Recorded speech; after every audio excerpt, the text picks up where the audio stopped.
Welcome to Daily Reset. In today's episode, we are joined by horse riding coach Yousef Hajee, who is going to talk to us about the connection between body and mind and how can that help us in our daily lives. Our esteemed guests have helped numerous riders on becoming better horse riders. We're going to talk more on the matter once we return after this break. Hello, dear viewers, and welcome back as we're about to start our conversation with our esteemed guest, Yousef Hajee, who is a horse riding coach. Hello, Yousef, and welcome to the show. Abdulaziz, how are you? I'm very good. Thank you for asking. Thank How are you for feeling inviting us. today? Well, great, alhamdulillah. Good, alhamdulillah, alhamdulillah. Weather is definitely good. It's Sorry? nice. The weather is definitely good. Alhamdulillah, it's great. It's good, yes, definitely. Getting cooler, nicer. I'm sure makes it better for horse riding, right? It's really a pleasant weather to have a horse ride, actually. Absolutely. Now, Yousef, I want to start off in the beginning, right? Let's kind of take it from ground zero. How did you start your journey with horses? See, basically, my journey of the horse riding started when I was in teen, where my parents usually introduced me period to period some kind of pets. Okay, pets, birds, and these things, where my interest in animals grown. And later on, when we grown up, when we became adults, me and one of my friends, a close friend, developed a curiosity in the horses, which led us to eventually to enroll one of the Kuwait-based riding centers. Okay. Here, I would like to really thank our coach who was trained there. He took us apart from the riding skills, teaching us apart from the riding skills, teaches the principles of horsemanship. Okay, which teach us horse is not kind of an animal which you just ride and give up and come back. No, you have to care and you have to know and understand the horse to communicate and ride in a better way. Interesting. Okay, it helped me a lot, and actually I would like to thank the Kuwait as well in this thing, where they given us the opportunity and they provided us the facilities as an expat, where we could go and do our passion, yeah, you can say it, our hobbies. We could just get it, achieve the things. I was really thankful for the Kuwaiti government and the Kuwaiti environment, whatever they did. So the environment was suitable for you to actually practice your hobby. Exactly, it was really helpful for me and to reach to this place at this point of time when I'm here. So it helped me, the environment helped me a lot. This followed to us to buy our own horses and to develop our center called Desert Horsemanship Center in Kuwait base right now. Okay. Now, talk to me about the very first moment. I know you mentioned that your parents have introduced you to pets, correct? Now, talk to me about the exact moment that you knew you were like, oh, horses, that's my thing. I'm in love with those animals. Talk to me about that moment. See, basically, when me and my friend, it was a casual discussions we were going up, and when we are seeing the videos, environment videos and everything, we saw the mystic animal, how a big animal, where it carries us and it flies, kind of fly. And you know, in adults, when we are in adult age, yeah, you love to speed up yourself. Yes. And that too, not in the car or something like this, in an open environment and open weather. That curiosity got us to back with the horse. Gotcha. Okay, it gives you can say it as a passion and the curiosity developed us to do the eventually to grab up the passion and do the things. Absolutely, it is definitely a thrilling opportunity to be on the back of a horse and feel that wind hit your face and your body as you're riding. I haven't done any riding myself, but I can only imagine from just watching videos and watching people ride horses. Believe it or not, when you do it, you'll get any other level of thrill for it. Initially, the first time when I had, like, for example, you have 4 levels of riding things. Okay. You have walk, you have trot, canter, and gallop. Gallop, okay. And unfortunately, when the first day when I took my horse in my training days, I took the horse. When I went out, at that time, it was in a desert open desert. I took the horse outside, and it was a bit rainy, and it was just showering up normally. At that time, when I was running the horse, believe it or not, that feeling was something different, totally different, and it was really satisfying thing for me. You make me feel more excited and curious to try horse riding myself. Now, it begs the question, right? Because I'm going to be a beginner. It's going to be my very first time. What are some of the hardest parts when it comes to coordinating your body and your mind when it comes to horse riding? See, basically, horse riding, it's what most people as beginners, as you, what you mentioned yourself, the things which stops them is the size of the animal and the speed of the animal. As well, more to it, the environment what we are right now. The people say, go to the safer side, drive a car, drive something safer, but they don't they have not experienced it, the thrill and the happiness when you go back to the horse and when you do the things, which helps you mentally and physically. Later on, when I was doing my passion and I was doing it, I was surprised to get to know it's Islamically, it's promoted to do horse riding. Absolutely. Okay, and I was just searching the reason. What's the reason that the Sahaba and Khulafah Rashidin, they supported us to do this thing? Then I came to know that horse riding, like, develops, like, if, for example, you have a kid who learns horse riding, he develops not only horse riding skills, he develops his mental, physical, as well leadership qualities.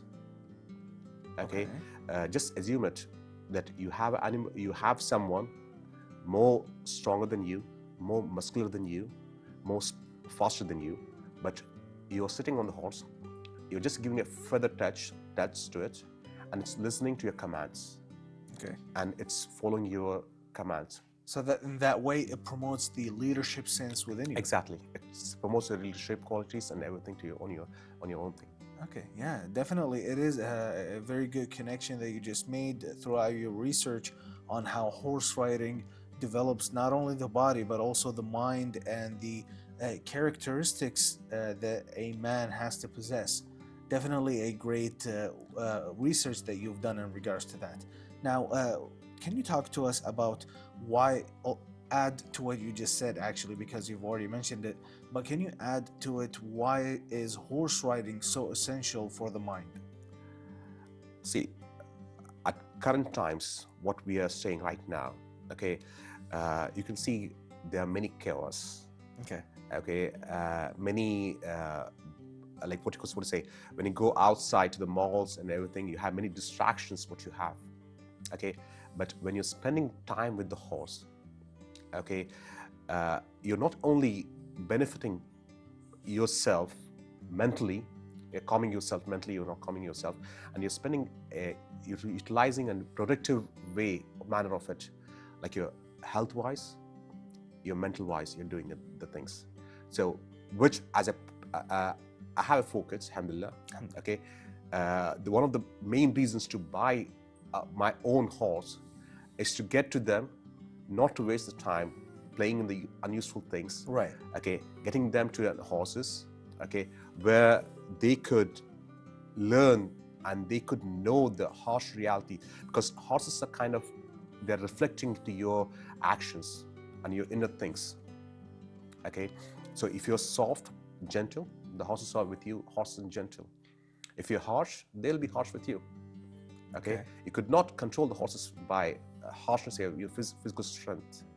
It's mainly your inner and things. It teaches kids a lot of things, and I have seen my kids' experiences in my kids as well. They are small kids, but still the way they communicate with the horse and the way they do it, at the same time when they come to us and they treat us, it's something different. You feel it out. Definitely. And you know, kids, they learn things different than how adults learn, and it is definitely a great stepping stool for building their characters at a very young age. You know, Yousef, I'm definitely enjoying the beginning of our conversation here. I'm sure you have a lot more in store for us, but let us take a small break and then we'll continue right afterwards. Sure. Thank you. Dear viewers, let's take a small break, and then once we return, we'll talk more on the matter with our esteemed guest, Yousef Hajee. Welcome back, dear viewers. We are back once more with horse riding coach Yousef Hajee. Welcome back, Yousef. Thank you, Rich. Absolutely. Now, before we went on a break, we were talking about how horse riding can actually affect our characters, and how you've taught your kids how to interact with horses at a young age. Now, personally, I've seen how, or I've actually heard that you gotta be in a certain emotional state when dealing with a horse, right? Because the horse can sense it. It begs the question, how can a horse sense the emotional state of the rider, so to speak? See, as an equestrian language, what we say is horses can sense your fears and your concerns. Okay, more than that, it can see you while you're approaching from far, because horses are prey animals, okay, and they're masters in observing, and they preys from far away. As you know, the horses are herd animals, okay, and wild, you get, like, for example, the horses, any animal, when it sees any enemy, whatever, approaching it, it runs away, it flies away, these things. So while you're approaching the horse, while you're going near to the horse, you just need to make sure a few things, like your body language. Okay, how you're approaching to the horse. You don't look intimidating to the horse? Yeah, exactly. Not be supposed to be and kind of jerky. Okay, you're not like, for example, doing like anything. End of the day, the horse is kind of an animal which has senses like same like you. Okay, it reacts to the actions what you do, it reacts out to it. Okay, so you have to be really gentle and really good with the horse while you're approaching. And the rest of the show, the horse is something like a baby. Let me tell you a story of mine. Please. I owned initially 2 horses. Okay. One is stallion and mare, which were green horses. Let me just elaborate to you what is a stallion. Please. Stallion is basically a male horse. Okay. We label it in the equestrian vocabulary. We just name it as stallion. As a stallion. A mare is an adult female horse. Okay. And the stallion was fearful, and to the point it had injured by holding it, it had injured one of my elderly friend as well. Oh wow. He got a leg injury in his finger, one of his fingers. Wow.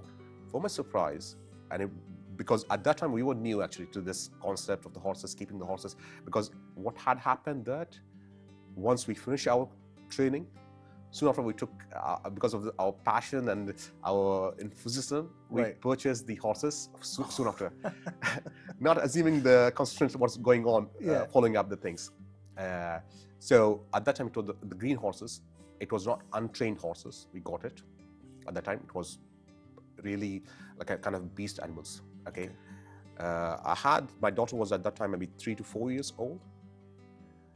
We were trying to take the horse from its barrack to the round pen where we usually do the training and everything. Right. Okay. We will, like, for example, usually when we take the horses from there, it resists. It doesn't want to go. It doesn't want to go because horses are clever animals, and at the same time they're lazy animals. Okay. They don't want to do they don't want to do some exercise, and they don't want to obey you. They just want to relax. They want to relax it, exactly. Okay. But subhanAllah, my daughter, when she pulled the horse, took away the horse, it was as gentle as... Very obedient. And it was nothing, and it was just a piece of thing, and she was just took it, and she was carrying it. And my elderly friend who got injured, he was shouting from behind, "Take care, what are you giving to your daughter?" I said, "She's going well." He felt a little bit jealous of your daughter. Exactly. Like, why did the horse hurt me, not her? No, it's not about that. He was part of the safety part. As a safety part, he was concerned about it. Okay. But at the same time, what I just noticed at that time, that it's not your strength, your power, which you can control the horses. It's about your inner gentleness and inner confidence, which helps. Because as a kids, they don't have any fears, and they love the animals. Once they approach the animals, you as a human, you may be as an adult, you may be concerned, maybe the horse can bite, because you have already listened to many of the people. You have seen the videos where the horse is getting nibble and these things. If you see the kids, small kids, Right. they have no fears. They go and they put their hands and they lick down everything as the kids. So they don't just have kind of charge of the horses. Exactly. So it's this kind of it. And so it's better to, for example, when you're doing the things, do it gently. It'll help you a lot. Sure, definitely. Take your time with horses. And if I were to kind of summarize what you're saying, horses mirror the riders. Is that safe to say? Exactly. Okay, definitely. Now, you spoke about strength. Now, it begs the question, how does, if you can give us an explanation on awareness and core strength, how do those two affect horse riding? See, the core strength, it's really important as a rider, which leads to a rider to have to give a comfortable seat on the back of the horse. Okay. Just assume it, as a human, if you're loading something on your shoulders, which is not comfortable for you, you'll be not able to carry it for a long thing. Right, yeah. When you're sitting on the back of the horse, and you're going to a marathon race, if you're going to a trail ride, you're staying for an hours. Right. And your core strength doesn't support you, and you don't have that much what you call stamina on your strength on your muscles and these things. End of the day, you're going to be kind of burden on the horse. Okay, which may lead to uncomfortable ride. Okay. And which can, end of the day, it can spook up and can let you down. Oh, so that's possible to happen. Yeah, that's possible to happen, because once the horse is not comfortable, it'll spook up the things. So you have to be, especially for because in equestrian sport, we have different segments.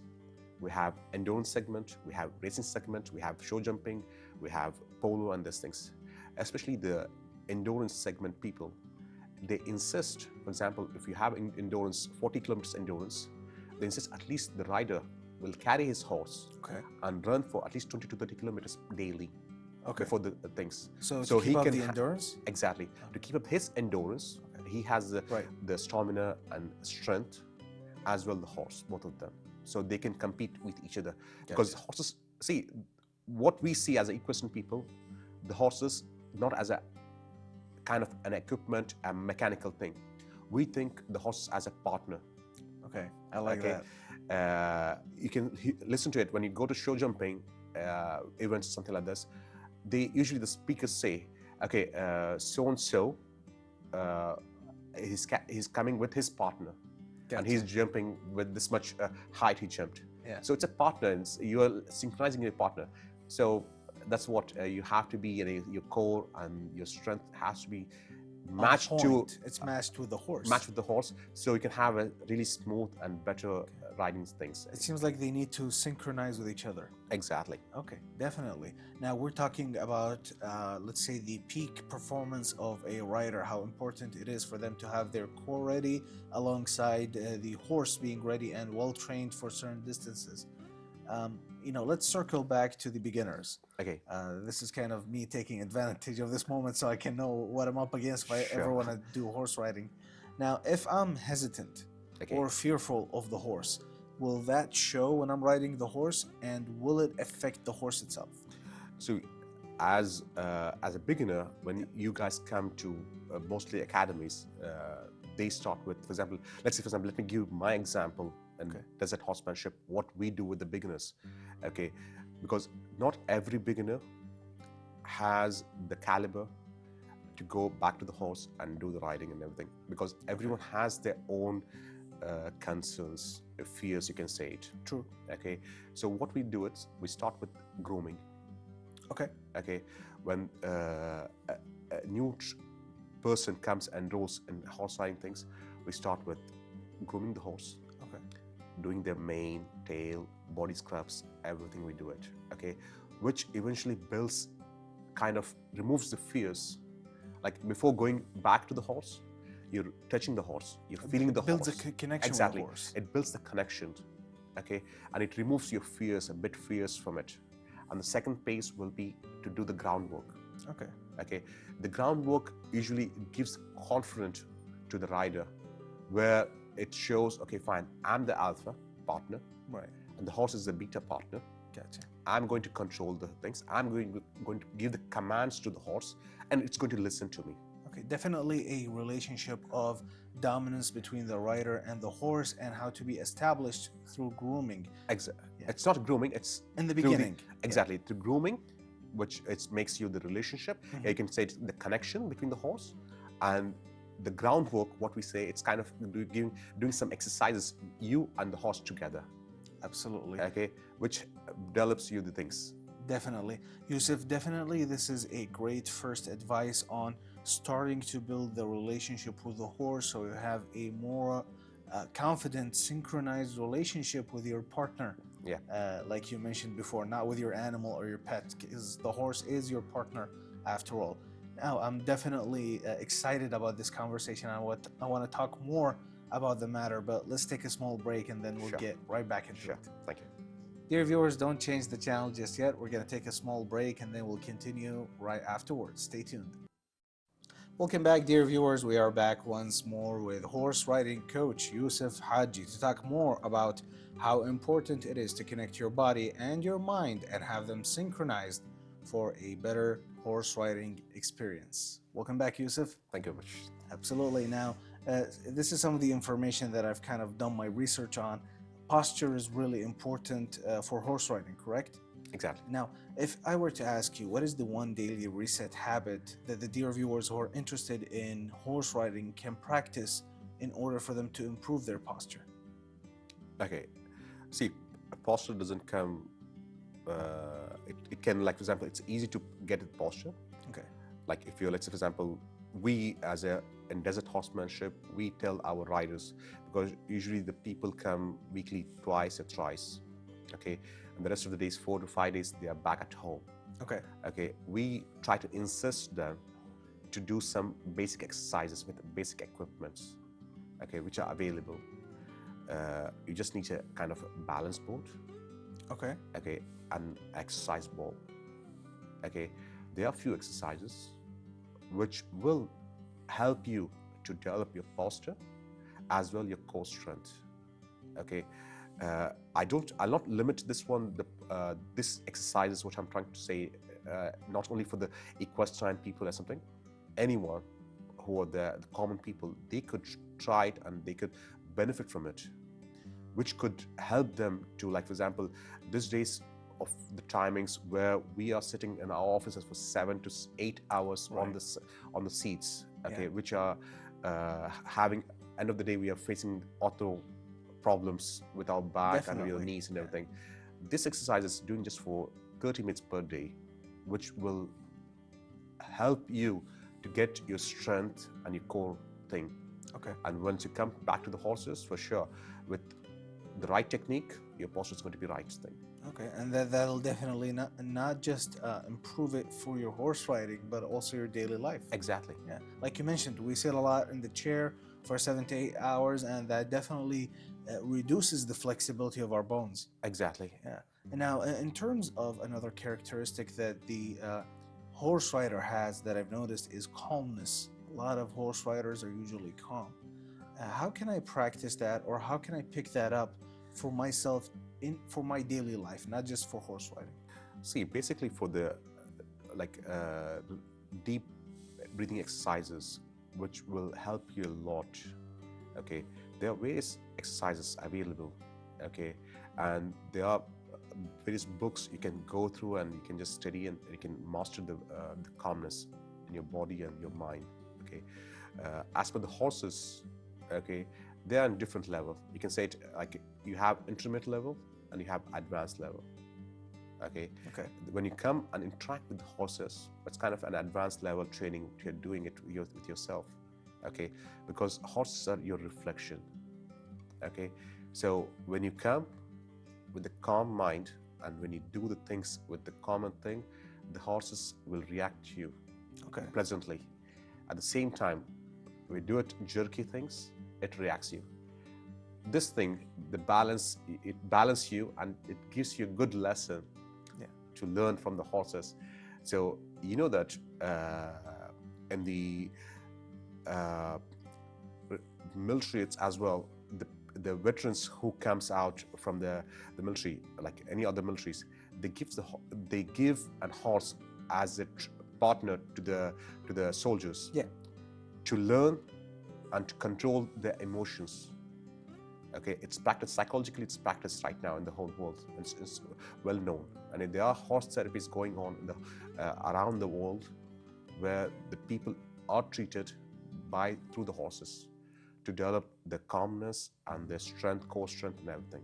So it's kind of like a give and give and take relationship between you and the partner, i.e. the horse. If you're calm, they're calm. If you're a little nervous, they're nervous, and vice versa, correct? Exactly. Yeah, because definitely. horses are like they're prey animals, and they can sense the fear. And if you're not calm, and if you're doing something, they'll react to it. For sure. Now, in terms of that calmness that we're talking about for the person, the prerequisite for it is a good type of awareness in terms of mind and body connection, correct? Yeah. Now, how can regular people, not just horse riders, develop that awareness between the mind and the body? As I mentioned, you have to have the basic thing is breathing exercises, the regular exercises, what you do consistently. If you do the exercises and practice any activities, outdoor activities, which will make your things calmer, because when you have high energy in your body, yeah, okay, automatically it reflects to your attitude and your calmness. Okay, but at the same time, when you're doing any kind of activities, for example, you're playing football, you're playing basketball, okay, you're doing some exercises, you're walking, which will help your body to make your mind calm and relaxed. It's a great way of taking out the negative thoughts or anything that's holding you back. Exactly. Basically, the thing is, you have to go out of your comfort zone and do something, activities where your body can release the energy what's there and make the things. Sure, yeah. You know, Yousef, definitely a lot of useful information, a lot of exciting information.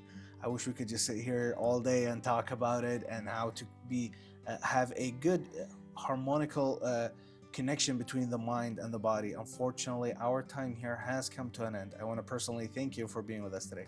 Thank you very much. It was a pleasure. Absolutely. And dear viewers, there you have it. You heard it here from horse riding coach Yousef Hajee in regards to connecting your mind and your body to be a better horse rider. This has been Daily Reset. Take a breath and reset.